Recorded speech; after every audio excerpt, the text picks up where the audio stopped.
Good evening बच्चों। Good evening. आज हम बात करने वाले हैं क्लास सेवन्थ का जो चैप्टर नंबर 9 है ज्योग्राफी का। ठीक है, एकदम डिटेल से चर्चा करने वाले हैं, मानव पर्यावरण अंतःक्रिया थार प्रदेश में जनजीवन। ठीक है, तो आज हम बात करने वाले हैं कौन सा, क्लास सेवन्थ। जो क्लास सेवन्थ की जो सीरीज चल रही है उसमें चैप्टर नंबर हमने 6, 7, 8 ठीक है कल पढ़ लिया था हम लोग। ठीक है, और आज हम पढ़ने वाले हैं 9th। ठीक है, 9th हम लोग पढ़ने वाले हैं आज, एकदम एकदम डिटेल के साथ चर्चा करने वाले हैं। जिस प्रकार मैंने आपको कल पढ़ाया था कि जैसे मानव जीवन और अंतःक्रिया में, ठीक है, लद्दाख क्षेत्र में मतलब ठंडे, कल मैंने आपको बताया था ठंडे क्षेत्र में जल जीवन, कल मैंने आपको बताया था लद्दाख क्षेत्र में। ठीक है, इससे पहले वाला जो चैप्टर था वो उसमें ठंडे प्रदेशों का जल जीवन में लोग मनुष्य कैसे जीते हैं, कैसे रहते हैं, वो ठंडे इलाकों का था। लेकिन आज हम पढ़ने वाले थार प्रदेश, मतलब जो जितने भी रेगिस्तानी इलाके होते हैं जहाँ पर गर्मी पड़ती है उसमें लोगों का जनजीवन कैसे रहता है वो पढ़ने वाले हैं। ठीक है, तो थार प्रदेश मतलब जहाँ पे रेगिस्तान। ठीक है, और जो इससे पहले हमको बताया था जो लद्दाख वाला जो क्षेत्र था वो क्या था, ध्रुवीय प्रदेश था, मतलब बर्फ़ वाली जगह पे मैंने को पढ़ाया था। तो इससे चैप्टर 8 जो था वो ठंडी प्रदेश, और जो चैप्टर 9 है वो थार प्रदेश के बारे में आपको बताता है कि वहाँ के लोग में कैसे कैसे लोग रहते हैं, कैसी कैसी जातीय प्रजातियाँ पाई जाती हैं। तो उसी के बारे में आपको दिया गया है। मतलब एक प्रकार का वो मतलब डिफरेंस पैदा कर रहा है। ठीक है, विविधता इसको कहते हैं। ठीक है, विविधता मतलब या मतलब इस क्षेत्र में अलग अलग है, इस क्षेत्र में अलग है, इस क्षेत्र में ये पाई जाती है, इस क्षेत्र में ये, इस क्षेत्र में ये घास उगते हैं तो इस क्षेत्र में ये, यहाँ पे गर्मी पड़ती है तो यहाँ पे ठंडी पड़ती है। तो ये जो अंतर है ना इसको कहते हैं विविधता। ठीक है, इस दोनों में अलग अलग अंतर है। ठीक है, यहाँ पे गर्मी, यहाँ पे ठंडी, तो इस अंदर के जो कहते हैं उसको विविधता कहते हैं। तो ये चैप्टर 8 और चैप्टर जो 9 है वो पूरा विविधता पे टिका है। ठीक है, वो आपको एक गर्मी और एक ठंडे प्रदेश में अंतर बता रहा है। ठीक है, इसका सिंपल सा मतलब है एक ठंडी और एक गर्मी प्रदेश में, ठंडी मतलब लद्दाख वाला क्षेत्र और गर्मी प्रदेश मतलब राजस्थान वाला क्षेत्र, उसके बीच अंतर जो बता रहा है उसको कहते हैं विविधता। ठीक है, तो आज हम लोग थार प्रदेश में जल जीवन जो है, कैसे लोग रहते हैं, कैसे लोग जीते हैं, उसके बारे में हम लोग चर्चा करने वाले हैं। तो स्वागत है आप सभी का आपके अपने YouTube channel focus on study पे। तो चलिए स्टार्ट करते हैं। I am Sachin, I am your mentor. ठीक है, मिस्टर सचिन कुमार। तो घर में घुसते ही रवि दीवार पर टंगे कैलेंडर को देखने लगा। ठीक है, जितने भी 30-40 मिनट जितने भी होगा जिस चैप्टर को कंप्लीट करेंगे, यहाँ नए कैलेंडर आज ही उसके पिता ने टांगा था। उसने कैलेंडर के पन्ने उलटने शुरू कर दिए। हर एक महीने में के लिए अलग अलग पन्ने और सब पर एक सुंदर चित्र बने थे। रवि की नज़र जून महीने के पन्ने पर छपे चित्र पर ठहर गई।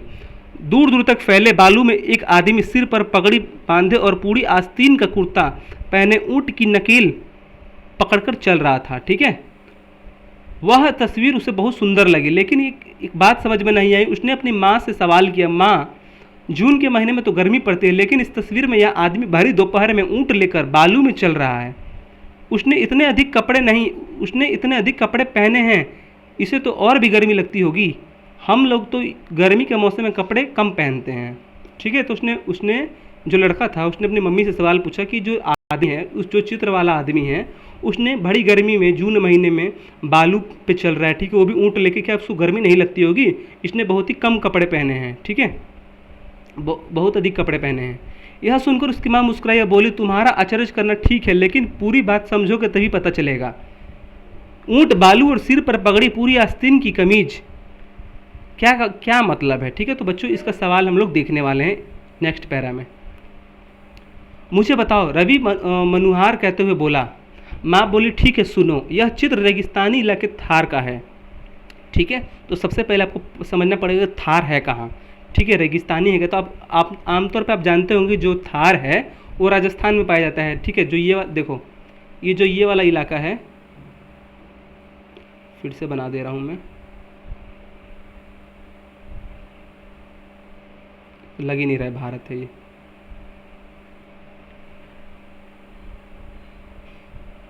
देखो ये भारत है, तो ये क्या है, यहाँ पे राजस्थान है। यहाँ पे आपको मैंने कल पढ़ाया था इसके बारे में, लद्दाख के बारे में, मतलब जहाँ पे ठंडी पड़ती है। ठीक है, और आज पढ़ाने वाले हैं राजस्थान के बारे में, यहाँ पे गर्मी पड़ती है। तो इसके अंतर देखो, चैप्टर 8 में आपको पढ़ाया था मैंने लद्दाख के बारे में, चैप्टर 9 में पढ़ा रहा हूँ रेगिस्तान के बारे में। इसके अंदर जो डिफरेंस होगा ना उसको कहते हैं विविधता। ठीक है, तो विविधता किसे कहते हैं? किसी दो चीज़ को कंपेयर करना आपस में, उसको कहते हैं विविधता। इंग्लिश में कहते हैं कंपेयर करना, कि मैंने तो लाल शर्ट पहनी है तो मैंने तो पीली शर्ट पहनी है। ठीक है, मैं तो 32 साल का हूँ, तो मैं तो 33 साल का हूँ, तो इसको कहते हैं कंपेयर करना, और इन उससे कहते हैं विविधता। तो इस चैप्टर में यही बताया गया है कि ठीक है, कि जो यहाँ पे साइड में लगभग लगभग जो रेगिस्तान कहाँ पे है, वो राजस्थान में, को पता है। और राजस्थान में एक इलाका है थार, ठीक है, थार। इस इलाके में रेगिस्तानी इलाके थार का है। अपने देश के पश्चिम भाग में थार का रेगिस्तान है। कल मैंने आपको बताया था किसके बारे में, उत्तरी भाग में, ठीक है, उत्तरी भाग मतलब ऊपर वाला भाग। और आज पढ़ने वाले हैं पश्चिमी भाग। तो ये पश्चिमी भाग में आपको बताया था रेगिस्तान। तो ये ऊपर वाला, ये भारत का जो नक्शा है, इसको कहते हैं पूर्वी, पश्चिमी, उत्तरी और दक्षिणी। तो कल उत्तरी बारे में बताया था, आज हम लोग पढ़ने वाले हैं पश्चिमी के बारे में। तो पश्चिमी भाग रेगिस्तान का है। थार राजस्थान और गुजरात में पड़ता है। जो थार राजस्थान है गुजरात में पड़ता है, राजस्थान और गुजरात में पड़ता है। जो थार है, जो थार रेगिस्तान है, वो कहाँ कहाँ पड़ता है, राजस्थान और गुजरात। ऑब्जेक्टिव क्वेश्चन यहाँ से क्या बनेगा, यहाँ से क्वेश्चन बनेगा क्या, यहाँ से क्वेश्चन पूछ सकता है कि जो थार रेगिस्तान है वो गुजरात और बिहार में पड़ता है, बिहार, ठीक है, ऐसे क्वेश्चन पूछ देगा। तो क्या गलत है कि सही है, तो भाई ये सरासर गलत है, क्योंकि बिहार में नहीं पड़ता है, गुजरात और राजस्थान में पड़ता है। तो ऐसे ऑब्जेक्टिव क्वेश्चन आपको माइंड में बनाना है, क्योंकि एग्जामिनर ऐसे ही बनाता है, ठीक है। कुछ क्वेश्चन पूछ देगा कि जो थार रेगिस्तान है, इनमें से कहाँ पे, किन दो राज्यों के बीच है। क्वेश्चन पूछेगा कि इनमें से थार राजस्थान किन दो राज्यों के बीच है। ऑप्शन ए राजस्थान और गुजरात, ऑप्शन ए राजस्थान और पंजाब, ऑप्शन बी राजस्थान और हिमाचल प्रदेश। तो ऑप्शन ए हो जाएगा राजस्थान और गुजरात। ऐसे क्वेश्चन बनाने हैं आपको, ठीक है। यह पूरा क्षेत्र रेतीला है, मतलब बालू से भरा है, ठीक है। कौन सा राजस्थान वाला क्षेत्र, ठीक है, जो थार, जहाँ पे जो थार रेगिस्तान है वो पूरा बालू से भरा है, रेतीला है। बीच में अरावली की पहाड़ियाँ और जगह जगह पर बालू के टीले भी मिलते हैं। बीच में अरावली की पहाड़ियाँ हैं, कहाँ पे, राजस्थान के जो इलाका है, जो थार वाला जो रेगिस्तान है, वहाँ पे बीच में अरावली की पहाड़ें हैं। यहाँ से फिर से क्वेश्चन बन सकता है कि जो थार रेगिस्तान में हिमालय की पहाड़ियाँ के अंश पाए जाते हैं, थार रेगिस्तान में अरावली की पहाड़ियों के अंश पाए जाते हैं। तो किसके पाए जाते हैं, ऑप्शन ए अरावली, ना कि हिमालय, ठीक है।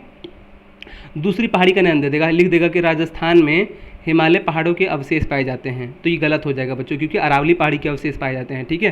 तो ऑप्शन ऐसे ऑब्जेक्टिव, देखो ऐसा जो ये सब जो लिखोगे ना, वहाँ पे स्टार लगा देना और लिख देना ऑब्जेक्टिव, वो भी लिख देना, चाहे कुछ भी लिख देना, क्योंकि ये ऑब्जेक्टिव क्वेश्चन बन सकते हैं आपके एग्जाम में, ठीक है। मैंने आपको बता दिया कि यहाँ पे बोल देगा अरावली की जगह हिमालय कर देगा, एवरेस्ट कर देगा, कुछ भी कर देगा। और जगह जगह पर बालू के टीले मिलते हैं। पूरा क्षेत्र शुष्क और अत्यधिक गर्म होता है। कौन सा, राजस्थान वाला, जहाँ पे भाई बालू जहाँ पे रहती है। देखो इसका सिंपल सा एग्जांपल दे रहा हूँ। जैसे आप नदी के किनारे जाओगे तो यहाँ पे बालू रहता है, और बालू में जब रहता है तो बालू में जब पैर रखोगे तो बहुत ही जलता है आपका पैर। तो ठीक इसी प्रकार का बहुत बड़ा क्षेत्र होता है, वहाँ पे बालू ही बालू होता है, उसे कहते हैं रेगिस्तान। पूरा क्षेत्र जो शुष्क होता है, मतलब बहुत ही अधिक धूप पड़ती है और बच्चों को प्यास भी लगती होगी, वहाँ पे अत्यधिक गर्मी भी होती होगी। दिन के समय आंधियाँ चलती रहती है और बालू के कण उड़ते रहते हैं, लेकिन रात होते ही तापमान में कमी आ जाती है और पूरा इलाका ठंडा हो जाता है। इस इलाके में औसत वर्षा साल में लगभग 25 सेंटीमीटर ही होती है।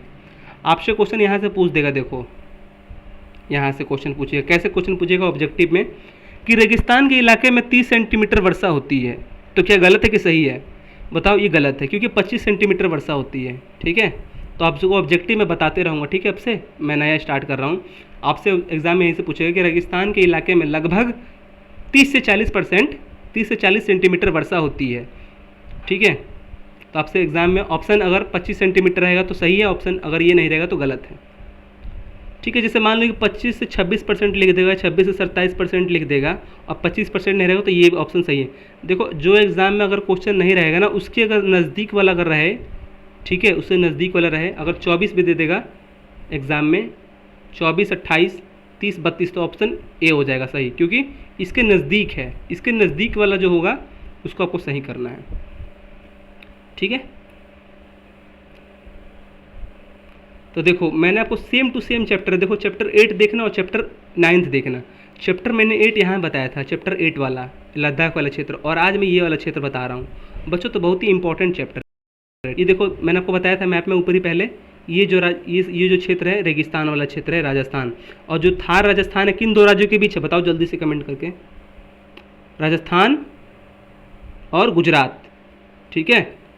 राजस्थान और गुजरात के बीच में, देखो यहाँ पे बता रहा हूँ भूलक्कड़ कहीं के, राजस्थान और गुजरात, एग्जाम में यही क्वेश्चन पूछेगा। तो थार रेगिस्तान है वो किन दो राज्यों के बीच अपनी सीमा बनाती है, लिख देगा गुजरात और Punjab, option A. Option B Gujarat और दिल्ली, और ऑप्शन सी राजस्थान और गुजरात। तो option C is the right answer, Rajasthan और गुजरात। तो छोटा छोटा पॉइंट को नोट करना है, मेरे बातों को लिखना है, ठीक है।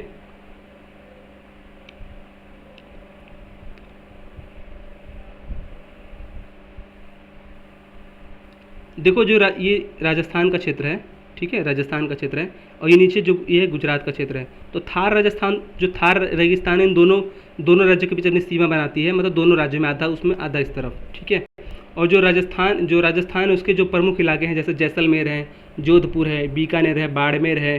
तो ये नोट कर लीजिए कि राजस्थान के, ऐसे लीजिएगा राजस्थान, जैसे आपने कल नोट्स बनाया था कि जैसे यहाँ पे लीजिएगा राजस्थान, जैसे राजस्थान के ये ऊपर देखो नोट्स कैसे बनाना है आपको,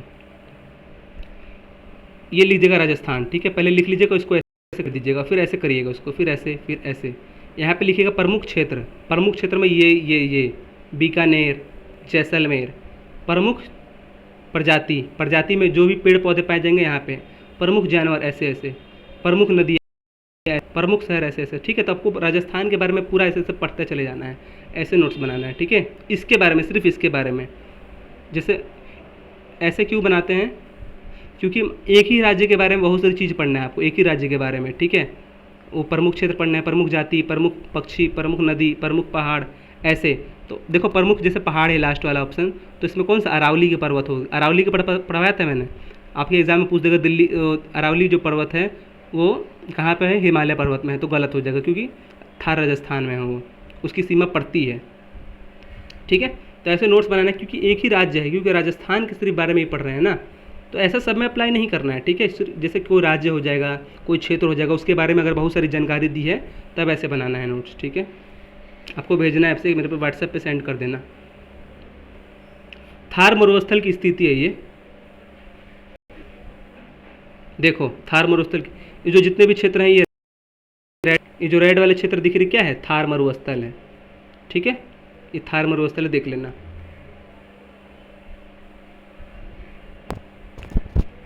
थार मरुस्थल कौन सा है, देखो बच्चों यहाँ पे ये जो रेड वाला क्षेत्र है, ये जो रेड वाला क्षेत्र है ये है। माँ तब तो पेड़ पौधे भी नहीं होते होंगे, रवि ने पूछा। होते हैं लेकिन हमारे यहाँ जितने नहीं। सेम टू सेम लद्दाख में भी ऐसा होता था, क्योंकि वहाँ भी पेड़ कम होते थे, क्योंकि वहाँ पे ठंडी अधिक पड़ती थी, लेकिन यहाँ पे गर्मी अधिक पड़ती है, इसलिए। कम वर्षा और बालू के कारण यहाँ कंटीली झाड़ियाँ, कीकर, बबूल, खजूर, खेजड़ी, ज्वार, पाठा, नागफनी जैसे वनस्पतियाँ होती हैं। तो राजस्थान यहाँ पे लिख लीजिएगा, और यहाँ पे लिख लीजिएगा वनस्पति डाल के यहाँ पे लिख लीजिएगा झाड़ियाँ, कीकर, बबूल, खजूर, खिजड़ी, ऐसे बहुत सारे बन जाएंगे। फिर उसके बाद यहाँ पे नदी, अगर मान लो कि नदी अगर आता है तो नदी लिख लेना है। फिर उसके बाद नीचे प्रमुख जानवर, ऐसे ऐसे नोट्स बनाना है आपको, क्योंकि एक ही जगह के बारे में बहुत सारी चीज़ें इकट्ठा मिलने वाली है, ठीक है। तो यहाँ पे कौन कौन सा दे देगा, कम वर्षा, बालू और कारण यहाँ पे कंटीली झाड़ियाँ, कीकर, बबूल, खजूर, खेजड़ी, ज्वार, पाठा, नागफनी जैसे वनस्पतियाँ मिलती है, वनस्पति हैं, क्योंकि ये कम जल में ही उग सकती हैं। ये यहाँ पे क्यों उगती हैं बच्चों बताओ, क्योंकि जल यहाँ पे कम लगता है, ठीक है। ये सब कम जल में भी उग जाती हैं।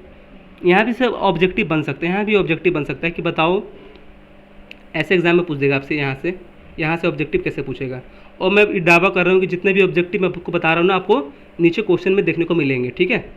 देखा भी नहीं है, लेकिन जहाँ जहाँ बन रहे हैं मैं आपको बता, यहाँ से क्वेश्चन कैसे पूछेगा, इनमें से कौन से पौधे राजस्थान में नहीं पाए जाते हैं, इनमें से कौन से पौधे लिख देगा ऐसे, इनमें कौन से पौधे राजस्थान में पाए जाते हैं। तो कंटीली झाड़ियाँ, कीकर, बबूल, खीजड़, अगर ऑप्शन में रहेगा तो सही है भाई राजस्थान, नहीं तो गलत है।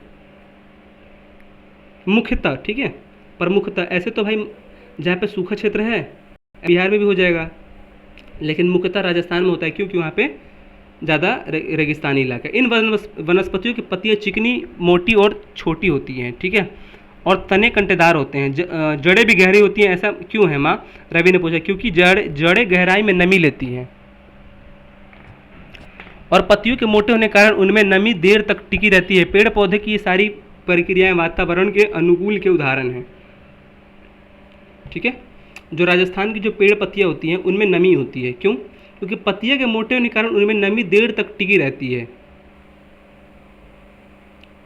वहाँ के जो पौधे होते हैं वो कंटीले पौधे होते हैं, मोटे मोटे पत्ते होते हैं। ठीक है, और मोटे होने के कारण जिसमें जो पानी होता है वो बहुत देर तक टिका रहता है। ये पौधे की सारी प्रक्रियाएं वातावरण के अनुकूल के उदाहरण हैं। मतलब वातावरण के अनुकूल मतलब हर हर जगह पे अलग अलग वातावरण है और अलग अलग वातावरण होने के कारण वहाँ पे वैसी प्रजातियाँ निकलती हैं। ठीक है, तो वातावरण के अनुकूल, जैसे लद्दाख में दूसरा पेड़ होगा, वहीं राजस्थान में दूसरा पेड़ होगा, वहाँ पे दूसरा चीज़, वहाँ पे दूसरा भैंस होगा, यहाँ पे दूसरा गाय होगा। वैसे वातावरण के अनुकूल सब जगह अलग अलग प्रजातियाँ भिन्न भिन्न पाई जाती हैं। ठीक है, तो ये सारी जितने भी पेड़ पौधे की प्रक्रियाएं हैं या मौसम की, ये सब किसके अनुकूल होता है? वातावरण के अनुकूल। अगर वातावरण सब जगह अगर एक समान अगर हो जाए तो सब जगह एक ही प्रकार के फसल होंगे। जैसे मान लो कि अगर जम्मू कश्मीर में ज़्यादा ठंड पड़ती है, वहीं बिहार में ठंडी नहीं पड़ती है ज़्यादा गर्मी के दिनों में, तो यहाँ पे वहाँ पे सेब अगर होता है तो यहाँ पे आम होगा, वहाँ पे आम नहीं होगा। ठीक है, यहाँ पे सेब नहीं होगा। इसी प्रकार वातावरण के अनुकूल सब डिपेंड करता है। ठीक है, तो यहाँ पे क्या होना चाहिए? राजस्थान है, बालू के टिब्बे। अब टिब्बे कैसे किसे कहते हैं? देखो, जब बालू के जो टिब्बे जो होते हैं, जब छोटे छोटे धूल कण होते हैं, एक टीला जैसा बना लेते हैं ऊंचा इस स्थान पर ऊंचा जब बालू हो जाते हैं तो इसे कहते हैं टिब्बे। ठीक है, देखो ये बालू का क्षेत्र ऊपर उठ गया है, ऐसे डिजाइन बना लिया है, तो जब बालू का डिजाइन बना लेते हैं उसे कहते हैं टिब्बे। तब तो यहाँ हमारी धान की फसलें, हाँ, यहाँ धरती में बालू युक्त मिट्टी पाई जाती हैं, जिसे स्थानीय भाषा में रेतीली मिट्टी कहते हैं। यहाँ पे खेती, जैसे खाद्यान्न की जो खेती होंगी नहीं होंगी। क्यों? क्योंकि यहाँ पे मिट्टी नहीं पाई जाती हैं, रेतीली मिट्टी पाई जाती है। भले रेतीली मिट्टी पाई जाती है, ठीक है, लेकिन धान के लिए क्या चिकनी मिट्टी चाहिए, जलोढ़ मिट्टी चाहिए। मिट्टी आपको आगे पढ़ाऊँगा क्लास 8 में। तो रेतीली मिट्टी पाई जाती है, इसलिए मतलब ये हमारे खेती करने के लिए उपयुक्त नहीं है। अब मान लो कि जैसे अभिषेक है, अभिषेक मान लो कि अब जैसे अपने खेत में क्या बोता है, धान अगर बोता है अपने खेत में,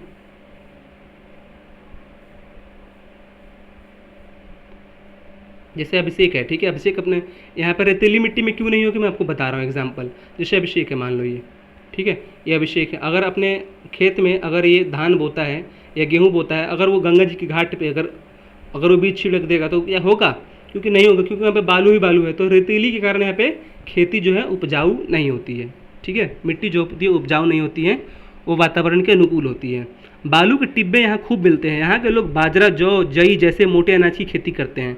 तो यहाँ पे कौन से लोग खेती करते हैं? बाजरा, जौ, जई जैसे मोटे अनाज की खेती करते हैं। क्यों करते हैं? क्वेश्चन बनता है कि नहीं बनता है? क्यों करते होंगे भाई? क्योंकि ये जो जितने भी खेती हैं उस मिट्टी के अनुकूल हैं, ये रेतीली मिट्टी में भी हो जाती हैं।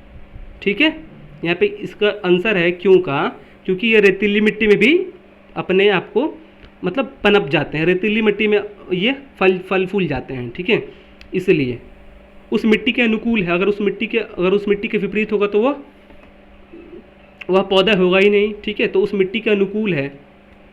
यहाँ के जो लोग बाजरा, जौ, तो क्वेश्चन लिख लीजिएगा कि यहाँ के लोग बाजरा, यहाँ पे लिख लीजिए, जो आपको ने राजस्थान लिखा था नीचे लिख लीजिएगा प्रमुख फसल। प्रमुख फसल में क्या होता है? बाजरा, जौ, मोटे अनाज, ठीक है, खेती करते हैं। यहाँ सिंचाई की सुविधा है, वहाँ गेहूँ, दलहन, मक्का और सब्जियों की खेती करते हैं। जहाँ सिंचाई की सुविधा, देखो इस जो जितने भी खाद्यान्न पदार्थ होते हैं उसके लिए क्या होती है? सिंचाई की अधिक जरूरत होती है, पानी की आवश्यकता होती है। तो जहाँ पानी की आवश्यकता है, जहाँ पानी की सुविधा है, वहाँ गेहूँ, दलहन, मक्का, सब्जियाँ की खेती करते हैं राजस्थानी लोग। ठीक है, बाजरे की रोटी इनका मुख्य भोजन होता है। जो राजस्थान के लोग होते हैं बाजरे की रोटी मुख्य होता है। ठीक है, मुख्य भोजन जो राजस्थान लिखे होंगे अपने, उसमें नीचे लिख लीजिएगा मुख्य भोजन बाजरा की रोटी, प्रमुख खेती धान, तिलहन, ये। ठीक है,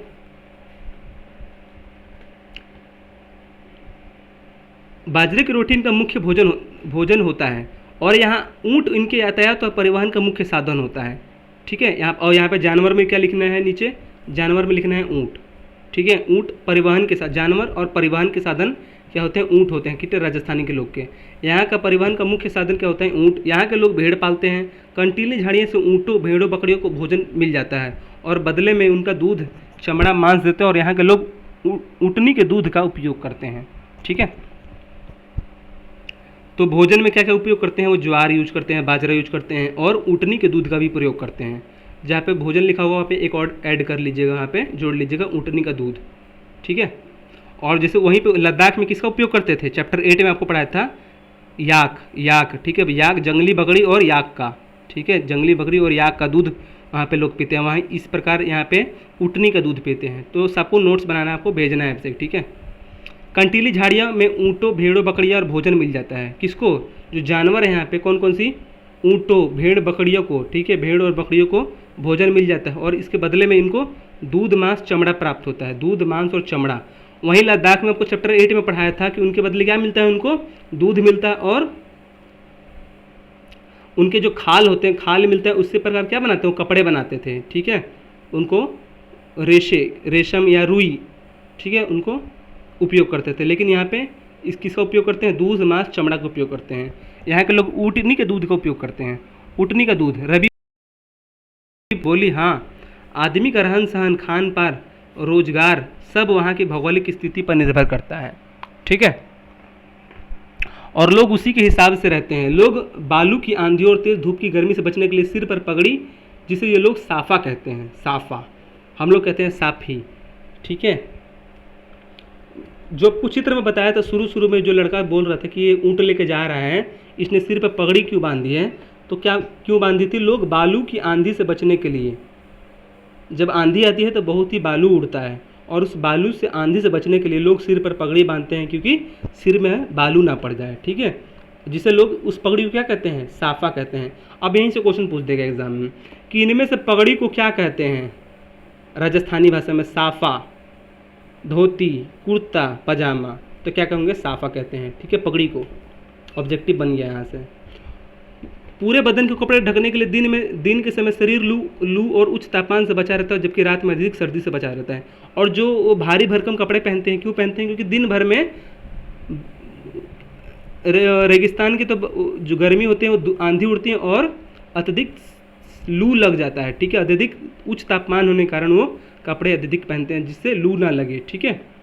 और जो बालू की जो आंधी होती है, जिसमें बालू बहुत उड़ता है, इसलिए वो सिर पर टोपी बांधते हैं, पगड़ी बांधते हैं और अधिक लू ना लगे इसलिए वो कपड़ा पहनते हैं, ठीक है, उच्च मोटा। जबकि रात में अत्यधिक सर्द पड़ती है। यहाँ पे जो रेगिस्तान में देखो, रेगिस्तान में जो दिन होता है बहुत अत्यधिक गर्मी पड़ती है और जो रात होता है वो ठंडी होती है, ठीक है। रात जो होता है वो ठंडी होती है।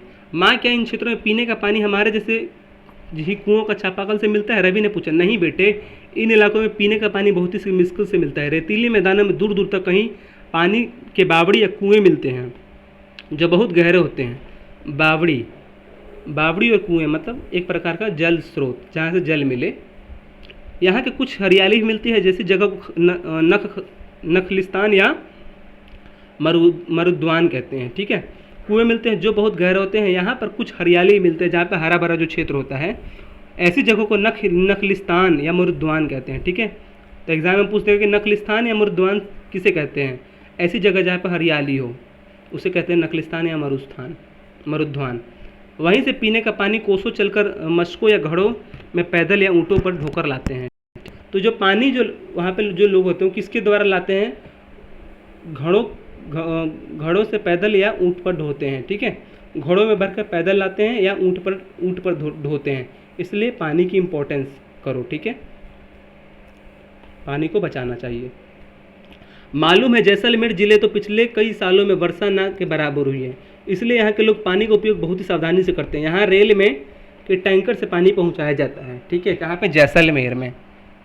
आपको बताया था कि जो राजस्थान में जो आपको जो चित्र दिखाया था मैंने, उसमें पे जैसलमेर का जिक्र किया था, ठीक है। तो जैसलमेर कहाँ पे है, राजस्थान में है। सावधानी से करते हैं। और यहाँ के लोग, यहाँ के जो रेल में टैंकर से पानी पहुँचाया जाता है। इसके जानवर, ऊँट भी तो कम ही पानी की ज़रूरत होती है, रवि बोला। हाँ बोली, ठीक है। जो जानवर पालते हैं जो राजस्थान के लोग, ठीक है, तो इनके जानवर ऊँट को भी कम ही पानी की ज़रूरत होती है, रवि बोला, क्योंकि बहुत सारा पानी एक बार में पी लेते हैं, तो बार बार पानी नहीं पीते ऊँट। ये तो हम लोग को पता ही है। माँ सिंचाई नहीं होने से यहाँ के लोग क्या क्या काम करते होंगे। रवि की आंखों में आश्चर्य और बेबसी का भाव था। तो रवि पूछ रहा था कि माँ सिंचाई नहीं होने से वहाँ पे सिंचाई तो नहीं होती है, क्योंकि आपको पता ही है सिंचाई मतलब क्या, खेत में पानी नहीं मिलता है ठीक से, क्योंकि पानी की कमी होती है और वहाँ के पानी पीने के लिए लोग दूर दूर से घरों में भरकर या ऊँटों में भरकर लाते हैं। सिंचाई नहीं होने के कारण लोग क्या करते होंगे माँ, रवि ने पूछा। तो यहाँ के लोग पशुपालन करते हैं, ठीक है, पशुपालन करते। अब वो जो राजस्थान बनाया था उसके नीचे लिख लीजिएगा काम, लोगों के द्वारा काम। तो क्या करते हैं, पशुपालन, पशुपालन करते हैं जिनके द्वारा दूध मांस चमड़ा मिलता है। ऊँट का रेगिस्तान में बहुत महत्व है। यातायात के ऊँट काम में आते हैं, ठीक है। फिर नीचे लिखिएगा यातायात में या पशुपालन में। इसे रेगिस्तान का जहाज भी कहते हैं। आपसे क्वेश्चन पूछ सकता है कि रेगिस्तान का जहाज किसे कहते हैं, शेर को, बकरी को, कुत्ता को, ऊँट को। तो ऑप्शन डी ऊँट। इनके बालों से कंबल, रजाई, कालीन भी बनते हैं, ठीक है। इनके बालों से कंबल, रजाई, कालीन भी बनते हैं। इन्हें कुटीर उद्योग कहते हैं। देखो ठीक इसी प्रकार कुटीर उद्योग चैप्टर 8 में पढ़ाया था मैंने लद्दाख में, ठीक है। किसके बालों से, बकरियों और याक के बालों से कुटीर उद्योग बनते हैं, कपड़े बनाते हैं। उसी प्रकार राजस्थान में भी ऊँट के बालों से, ठीक है, ऊँट के बालों से कंबल, रजाई और कालीन बनते हैं, जिसे कुटीर उद्योग कहते हैं। बच्चों ये इंपॉर्टेंट है। जब बालू की आंधें चलते हैं तो ऊँट के ओट में ये छिप जाते हैं, ठीक है। थार प्रदेश में जिप्सम, संगमरमर, छिटदार इमारती पत्थर, लिग्नाइट, कोयला, तांबा, अबरक, नमक इत्यादि मिलता है। तो ये नोट कर लीजिएगा थार में क्या क्या मिलते हैं। जो आपको ने बनाया था राजस्थान वाला उसमें लिख लीजिएगा प्राप्त वस्तुएं क्या क्या मिलती हैं। कुटीर उद्योग वहाँ पे जिप्सम मिलता है, संगमरमर, छिटदार इमारती पत्थर, लिग्नाइट, कोयला, तांबा, अबरक इत्यादि। तो बहुत इंपॉर्टेंट है। संगमरमर एवं लाख की मूर्तियाँ, संगमरमर एवं लाख की मूर्तियाँ, दांत की वस्तु की नक्काशी, कपड़ों की रंगाई और छपाई द्वारा इनका मुख्य व्यवसाय है। तो इनका मुख्य काम क्या है, ये इनकम किसका, राजस्थान के लोगों का। रवि देखो यहाँ की पानी की कमी रहती है, इसलिए जनसंख्या भी काफ़ी कम है। छोटे छोटे गांव, कुआं, बाड़बड़ियों और इर्द गिर्द ही बसते हैं। थार रेगिस्तान में क्षेत्र बसे हुए प्रमुख नगर बीकानेर, जैसलमेर, बाड़मेर, जोधपुर हैं, ठीक है। जो थार रेगिस्तान में बसे जो क्षेत्र कौन कौन से हैं, बीकानेर, जैसलमेर, बाड़मेर और जोधपुर हैं।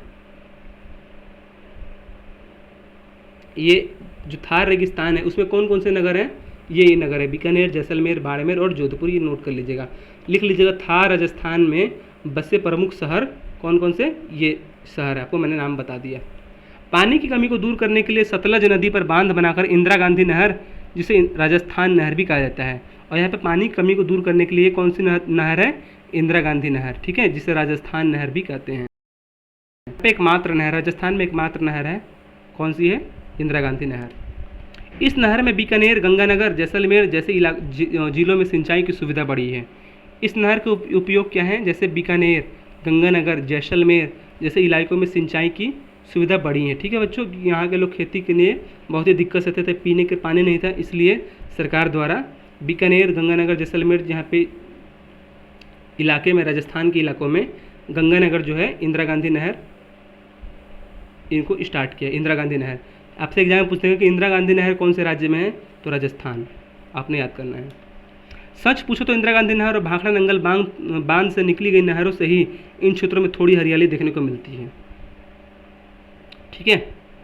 पानी को कमी दूर कर सतलज नदी बांध बनाकर इंदिरा गांधी नहर, देखो सतलज नदी पर बांध बनाकर इंदिरा गांधी नहर, सतलज बांध बनाकर। अब से क्वेश्चन पूछ दें कि जो इंदिरा गांधी नहर है वो किस नदी पर टिकी है, तो सतलज नहर पे, सतलज नदी पे बांध बनाया गया है जिसे इंदिरा गांधी का निर्माण किया गया है, ठीक है। आपसे यहाँ पे देख देगा इंदिरा गांधी जो नहर है वो गंगा नदी के बांध पे बनी है, तो नहीं, बल्कि सतलज नदी पे। इन क्षेत्रों में थोड़ी हरियाली देखने को मिलती है, किसके द्वारा, इन नदियों के द्वारा और इन जो नहर है उसके द्वारा। तो राजस्थान में कौन कौन सी नहर है, इंदिरा गांधी नहर और इंदिरा गांधी नहर है, ठीक है। रवि की माँ का बात सुनकर सोचने लगे, सचमुच प्रकृति ने देश में कितनी विविधताएं दी हैं, तभी तो लोग इनकी उन्हीं विविधताओं के बीच अपना अनुकूल कर लेते हैं। माँ क्या हम लोग कभी थार राजस्थान घूमने चलेंगे, क्यों नहीं, इसके बारे में दशहरे की छुट्टी में वहाँ घूमने का कार्यक्रम बना रहे हैं। माँ ने रवि का मन थार के रेगिस्तान के लोगों को जीवन की कल्पना करने लगा। तो बच्चों चलो क्वेश्चन देख लेते हैं। थार का रेगिस्तान कहाँ पे है, मैंने आपको बता ही दिया था, ऑप्शन ए गुजरात, राजस्थान। देखो ये ऑब्जेक्टिव बताया था कि नहीं बताया, तो बताओ। साफा किसे कहते हैं था, ठीक है, जिसे सिर पर वो पगड़ी बांधते उसे साफा कहते हैं। ये थार प्रदेश में पाए जाने वाले खनिज कौन है, ये भी ऑब्जेक्टिव बताया था, ठीक है, जो नोट कर लेना। नखलिस्तान का अर्थ क्या होता है, नखलिस्तान का मतलब बताया था कि नहीं बताया था। नखलिस्तान मतलब क्या, जहाँ पे छोटे छोटे इलाके जो हरियाली क्षेत्र होते हैं, रेगिस्तान में हरियाली व जल वाला क्षेत्र नखलिस्तान कहलाता है। सारे ऑब्जेक्टिव देखो, ऑब्जेक्टिव ऐसे बनाना, चार यहाँ पे चार ऑब्जेक्टिव दिए, लेकिन बहुत सारे ऑब्जेक्टिव बना आपको बता दिए। भारत के पश्चिम है रेगिस्तान, कौन सा है? भारत में डैश का रेगिस्तान है, थार का राजस्थान है। रेगिस्तान का जहाँ ऊँट कहलाता है। राजस्थान नहर नदी बनाया गया बांध कौन सा है? राजस्थान नहर पर डैश नदी बांध बनाया गया, कौन सा नदी पर?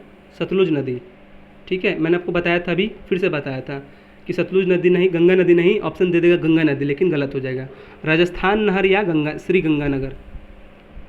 राजस्थान नहर या इसका नाम क्या है, एक इंदिरा गांधी नहर, ठीक है, नोट कर लेना। इंदिरा गांधी नहर कहो या राजस्थान नहर को, दोनों एग्जाम में दे सकता है, कन्फ्यूजन मत होना। राजस्थान नहर या इंदिरा गांधी नहर किस नदी पर बनाया गया है? तो सतलुज नदी पे। थार रेगिस्तान का मुख्य शहर क्या है? थार रेगिस्तान का मुख्य शहर क्या है? आपको बताया था, बीकानेर है, जैसलमेर है, बाड़मेर है, ये सब ऊपर बता दिया मैंने। चलो ये क्वेश्चन करना है, थार प्रदेश में जनसंख्या कम क्यों है? बता ही दिया हमको। आपके प्रदेश में जनजीवन और थार प्रदेश में जनजीवन के बीच के अंतर क्या, सूची बनाइए। आप जहाँ रहते हैं और राजस्थान के लोग में क्या डिफरेंस है, राजस्थान के लोग में डिफरेंस बता दिया। उसी परिप्रेक्ष्य में आपके यहाँ पे कौन से जानवर मिलते हैं, आपके यहाँ कौन सी खेती होती है, मिट्टी रेतीली है कि नहीं, वहाँ का मौसम कैसे, ये सब वो बताना है, नोट करना है। बिहार जैसे अभिषेक बिहार में रहता है, तो बिहार और राजस्थान के बारे में लिखेगा, ठीक है। थार प्रदेश में जल की उपलब्धता कैसे बढ़ाई जा सकती है? यहाँ पे जल कैसे बढ़ा सकते हैं, ठीक है।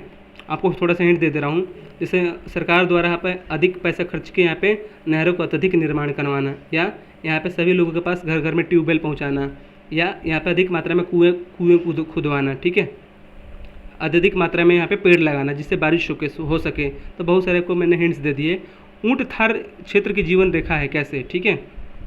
ऊँट जो है वहाँ पे थार का रेगिस्तान क्यों कहते हैं, ये सिंपल सा क्वेश्चन है, कैसे। नखलिस्तान का मॉडल बनाइए आपके अपने इलाके में। आपके इलाके में नखलिस्तान का क्षेत्र कौन सा है, उसका चित्र बना देना है, ठीक है। नखलिस्तान का मतलब हरा भरा क्षेत्र जहाँ पे पानी जमा हो। अभिषेक के बगल में तो नखलिस्तान है जहाँ पे पानी वो टैंकर का अपना गिराता है, जहाँ पानी टंकी का पानी साफ करता है, वो क्षेत्र जहाँ पे पानी जमा रहता है, हरा भरा क्षेत्र रहता है, उसे कहते हैं नखलिस्तान, ठीक है। अभिषेक, रवि को रेगिस्तानी प्रदेश में थार में जाने के लिए किन किन चीज़ों के लिए ले जाना होगा, सूची बनाइए। जिस प्रकार आपको जैसे लद्दाख में जाने के लिए सूची बनवाया था, उसी प्रकार आपको रेगिस्तान में अगर जाते हैं तो क्या बनाएंगे कि जैसे हमको ले लेंगे, साफ़ा ले लेंगे, मतलब कपड़ा गमछी ले लेंगे, सर में बांधने के लिए धोती ले लेंगे, ठीक है, मोटी कपड़े लेंगे, टोपी, तो बहुत सारे पानी पीने के लिए पानी ले लेंगे। तो बहुत सारे बच्चों में आपको बता दिया, ये चैप्टर आपका फिनिश हो गया एकदम। तो मिलते हैं नेक्स्ट वीडियो में, तब तक के लिए जय हिंद, जय भारत, वंदे मातरम। जो नेक्स्ट चैप्टर रहेगा वो चैप्टर नंबर 10, ठीक है। तो जय श्री कृष्णा, जय श्री राम।